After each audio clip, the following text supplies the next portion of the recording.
UFC president Dana white ने UFC 254 के बाद रिपोर्टर्स को बताया था कि हबीब को जस्टिन गेची वाले ट्रेनिंग कैंप में एक पैर में इंजरी हो गई थी, एक फुट इंजरी हो गई थी। अब उस इंजरी के बारे में और डिटेल्स निकल के आ रही हैं।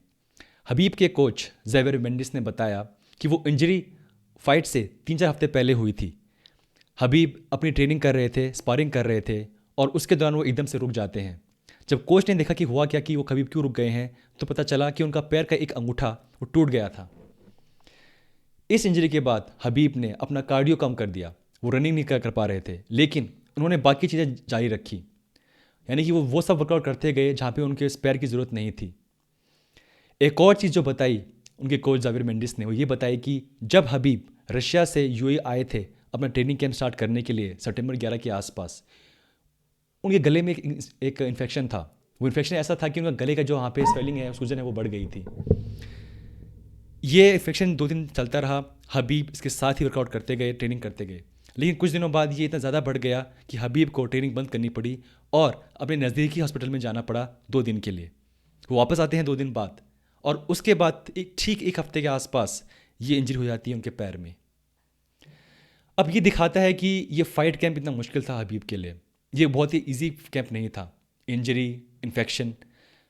हबीब चाहते तो शायद बोलते यूएफसी को कि मुझे और टाइम चाहिए इस फाइट के लिए प्रिपेयर करने के लिए, और वो इतने बड़े स्टार हैं कि डेना वाइट आराम से मान जाते, लेकिन उन्होंने किसी को बताया नहीं।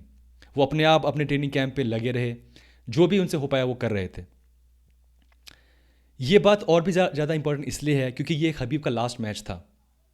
अगर वो चाहते ये सोच के कि अगर मेरा लास्ट मैच है तो मैं रिस्क क्यों लूँ, क्यों ना मैं थोड़ा और टाइम ले लूँ अपनी इंजरी से ठीक होने के लिए, लेकिन उन्होंने ऐसा नहीं किया। उनके कोच ने एक बात और बताई कि जब उनसे कोच ने उनसे पूछा हबीब से कि वो क्या चाहते हैं, क्या क्या करें अभी अभी, तो उन्होंने बताया कि हबीब ने कहा कि मैं सिर्फ पैर में चोट है, लेकिन दिल से मैं अभी भी फिट हूँ और मैं तैयार हूँ। अब बात आती है हबीब के pound for pound best fighter होने का। क्या हबीब वर्ल्ड के ऑल टाइम ग्रेटेस्ट फाइटर हैं? जब भी हम नाम लेते हैं वर्ल्ड के ऑल टाइम बेस्ट फाइटर का, तो कुछ नाम और साथ में आते हैं। John Jones, Anderson Silva, GSP. मैं एक स्पेशल वीडियो बनाऊंगा वर्ल्ड के top pound for pound best fighter के बारे में। क्या लगता है आपको, क्या कभी वाकई में वर्ल्ड के top all time pound for pound best fighter हैं? मुझे बताइएगा कमेंट्स में।